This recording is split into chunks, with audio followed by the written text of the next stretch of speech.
What's going on, good people? Um, okay. So, so I was teaching a class, and I had a few text messages that came to me, and these text messages um, were like, "Yo, D, you need to like look at this, right?" And I'm kind of texting back and forth while I'm teaching my online class.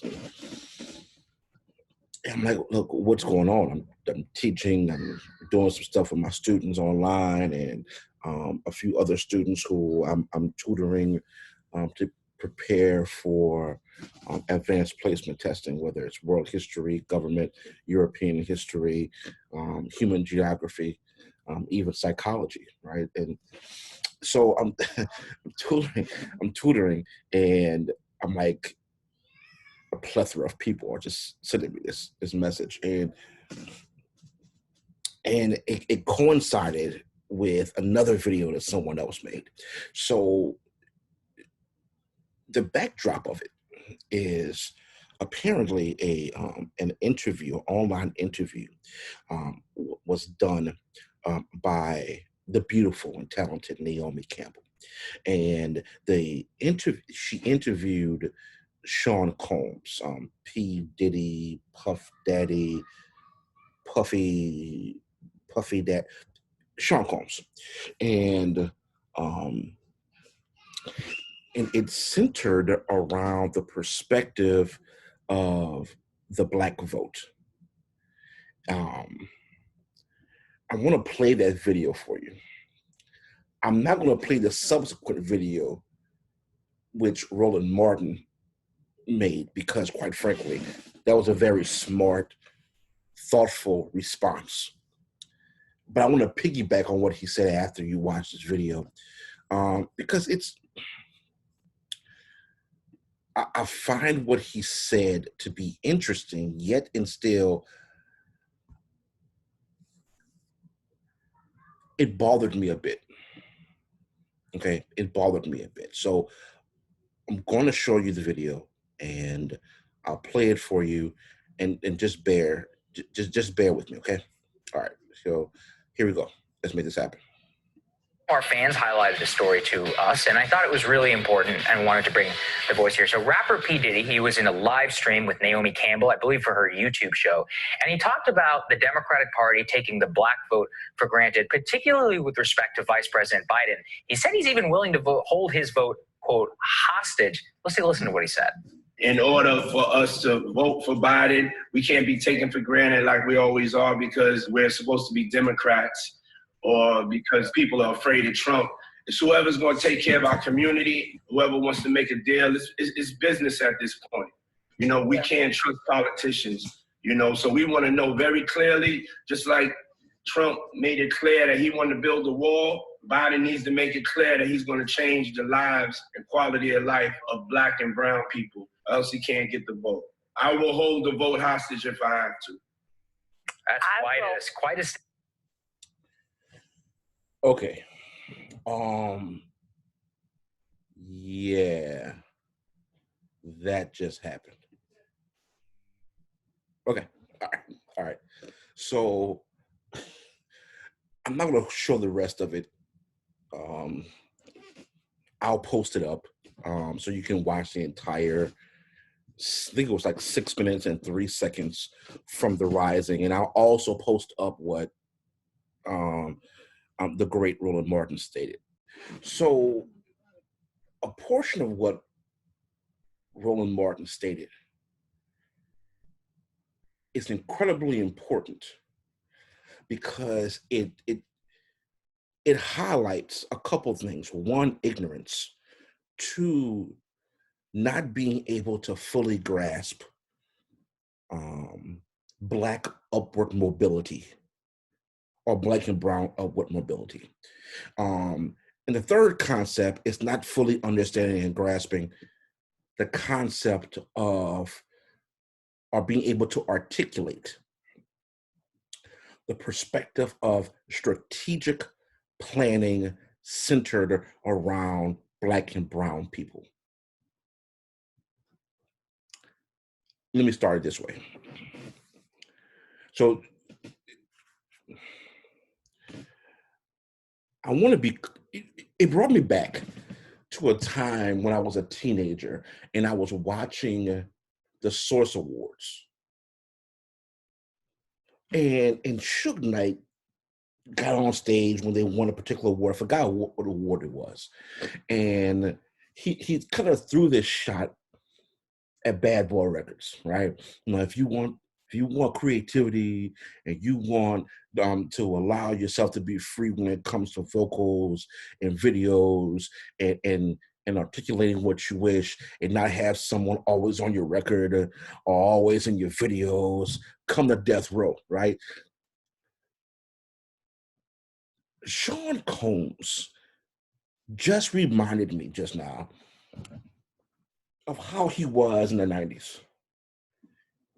He talked about hijacking and taking hostage the Black vote. Like he is going to be in all the Black communities. He's going to be in. He's going to tell people you're going to vote this way or not vote at all. He wants to be involved in everything. The fact of the matter is, Sean, you're not, and you can't. I appreciate, Sean, one, the fact that you made something out of nothing and built an empire from hard work and determination. Two, I like the fact that you decided you're going to do something about education and open up a charter school with Dr. Steve Perry. It's a little iffy, all right, but at least you're doing that and you're educating Black and brown vote people, young kids in your community. I'm cool with that. Excellent. I appreciate the fact that you allowed Black and brown people to have an opportunity to grow their craft in regards of the music business and even give other opportunities and designers opportunities under your label of Sean John to create items in your image, and you gave them credit for that. I appreciate that wholeheartedly. Don't get me wrong, I do. But the problem that I have here, and it's extremely important to grasp this concept, is the fact that you don't have a monopoly on the Black and brown vote. Number one. Number two, don't claim something you don't have a full understanding of it. Let me explain what I'm talking about here. You're talking about in this video, and I'm going to again post the rest of it later on, the fact that to have upward mobility and for Black and brown people to be in the same position as they were years ago. Roland Martin stated this, and it's very true. The Black Thought Revolutionary Movement that happened in 1968 and 70 all throughout showed that we have Black and brown upward mobility. Black and brown people didn't stay where they were in droves and numbers from from the start of 68 and 70 in the Black Thought Revolutionary period. There have been a record number of African Americans owning cars, owning homes, owning property, starting up businesses, maintaining businesses, whether it's in the service community or whether it's within education or whether it's anything of that nature, right? African Americans have done just that. So Black and brown folk weren't just in the ghettos and stayed in the ghettos. We just weren't born in the hood and stayed in the hood. If that's the case, then I guess there wouldn't be a Sean Combs, right? A Jay-Z, a Nas, or Naomi Campbell, or so on and so forth. It's a fallacy.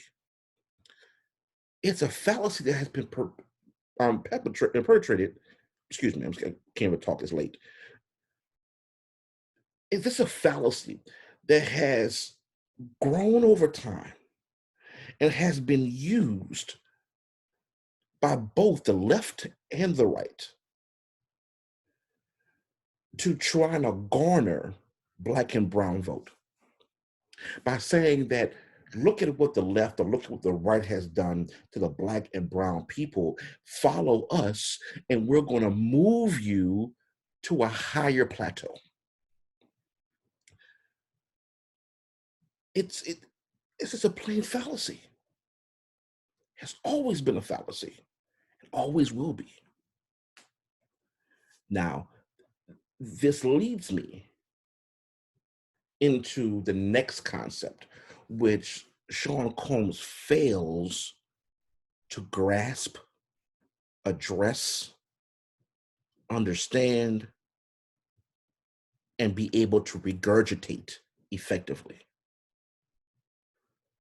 That is to provide and create a black and brown strategic long-term plan for success, where individuals at the poverty rate can move up, and the individuals within that middle to poverty level can move up to middle, and that middle can move up, and that middle can move up even more. That is something that needs to be addressed, because to be quite frank with you, if we will always depend on a presidential candidate to try to find and create a strategic plan of upward mobility for the black and brown community that's sustainable, reliable, effective as well, we will never be able to grow effectively and efficiently. More importantly, expeditiously. It's not possible. Like, think about this. Do you honestly believe that black and brown folk should just go to Agent Orange and say, what is your black and brown agenda? To be quite frank with you, and I know I'm going to upset some people by saying this, I really don't believe Agent Orange can even spell black or brown, without help at least. Matter of fact, do you honestly believe, like seriously believe, that in 2012, if we went to Mitt Romney, he would have provided an actual plan of action for black and brown folk? I mean, he probably has black and brown folk that he hired to be the nanny and the male nanny at his homes in Utah and Massachusetts. I mean, you have to think about this stuff. So no, it is not up to us to go to them to provide a plan of action for us. That's backwards thinking. Be progressive.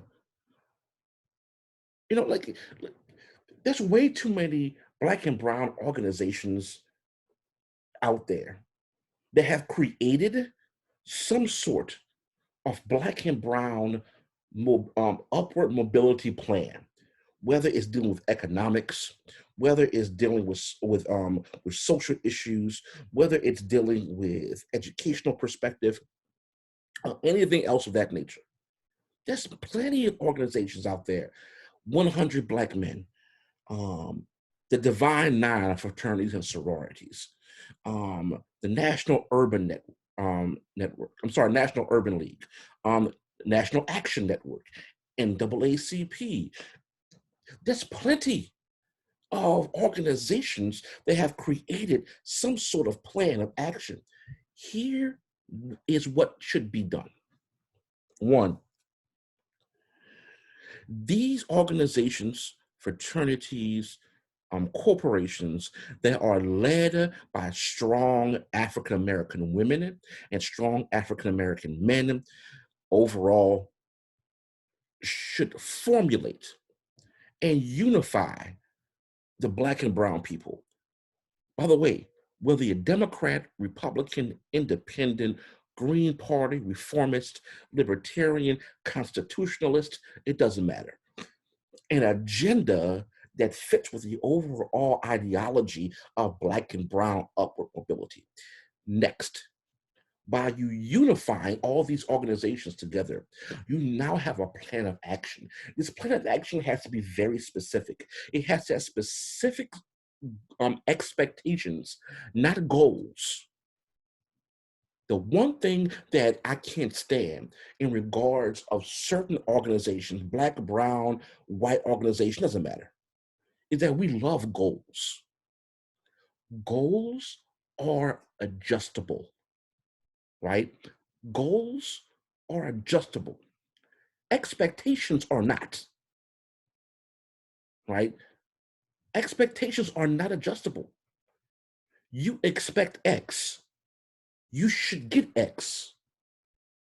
Goals are, I hope we can get, no. You set expectations. So we have a specific set of expectations that are detailed in regards of social structure and social issues, economic structures and economic issues, educational structures, educational issues, civil rights and civil liberty issues and structures.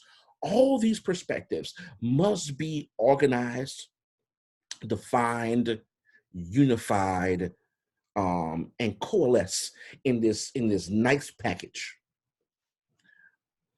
And we, as Black and brown people, have to sign off on it. We have to second and third the emotion and get the amen and a hallelujah going. Then we go and either get a seat at the table or we bring our own damn chair to the table. And then we fix our chair at this table with our leaders there with a clear-cut, systematic, explicit, detailed plan of action. There's the Black and brown agenda for 2020 throughout. And we don't leave that table, and we make sure the candidates don't leave the table until not only they accept it, but come up with solutions to reach the expectations that we have placed in Black and white. And then we hold their feet to the fire. And every single time we need to go out in using social media, going out door to door. We need to have ads in newspapers, magazines, television, radio, Sirius XM satellite radio as well. We need to have individuals out there saying this candidate specifically not only answered the questions that we wanted answered and gave us the answers we're looking for, provided solutions to the expectations to get us to where we want as Black and brown people for upward mobility. And we have put in place a mechanism for if he or she, and in this cycle, he does not win the election and does not do the things that he and his brain trust promised and guaranteed to us, we are going to pull our vote away, even in the detriment of a specific political party, and have a particular individual to run and coalesce with a specific with a specific party, whether it's an independent, libertarian, reform, doesn't matter, constitutionalist, whatever political party, and we're going to back that political candidate in the year 2024. That is how you come up with solutions and be able to do all the things that we need to do to help Black and brown people have upward mobility and sustainable upward mobility. These empty threats about I'm going to hold the Black and brown vote hostage, that and 350 will get you a cup of coffee at Starbucks. It means nothing. Be honest to yourself and be true to who you are. I'm tired of this. All this spectacle and grandeur that individual people are having is stupid. What are you going to do? Put a gun to certain people's heads not to vote for certain people? It's bad enough, Sean Combs. We don't have the majority, if not every, Black and brown person at the age of 18 to go out and vote. It's bad enough we don't have that, but you're going to go out and talk about you're going to hold it hostage. Please, son. Be true. Be honest. Be real. And by the way, for anyone else who truly believes that us, should hold our own votes hostage until Biden caves in to what our demands are, you're foolish. Because if you personally don't mobilize, if you personally don't do all the requisite things that you need to do to be up and to find an organization to be a part of and to demand change, you're Bobo the Fool. If you're part of the Divine Nine and you aren't active and you aren't trying to help to put an agenda on a national front out there, you're a problem. If you're part of the NAACP and you are putting your influence, whether in your local chapter or on the national chapter, and being part of every single type of committee available to put your 2 cents in and to figure out ways to come up with solutions, you're part of the problem. If you're not doing this with the National Action Network, National Urban League, heck, if you aren't even doing it with the National Debate Urban League, you're still part of the problem. We have the ability, the capabilities, the knowledge, the know-how, the drive, the determination, and the ability to get this done. If you're waiting for a perfect candidate, you're going to die before you find one. There are no perfect candidates. Agent Orange can't spell perfect. Biden is one of the most imperfect people on God's green earth. Justin Amash is not perfect either. So please spare me. I want to vote for the right candidate also, because that's foolish. Do those things that I said to do. I mean, honestly, I'm active with my students, helping them out, getting them registered to vote as well. I'm providing feedback to NAACP. I'm sending out messages and I'm putting it out there. I'm trying to start a national urban debate league in Louisiana to get out the Black and brown young people out to debate the issues and to find their voice overall, in which in turn allows them to be active in the community and do well in the community as well, and to do things for social change, economic change, educational change, civil rights and civil liberty changes, and so on and so forth. I'm doing my part. Are you? So please don't come to me about another video in regards of this person going to hold hostage the vote and do all these other things. Be true to yourself. Do those specific needs. Create the plan of action. And then we'll be able to go about making a change for the better for Black and brown folk, which in turn make a change for the better for America. All right, that was my 2 cents. Hope everybody is well, blessed, healthy, and I hope to talk to you all soon.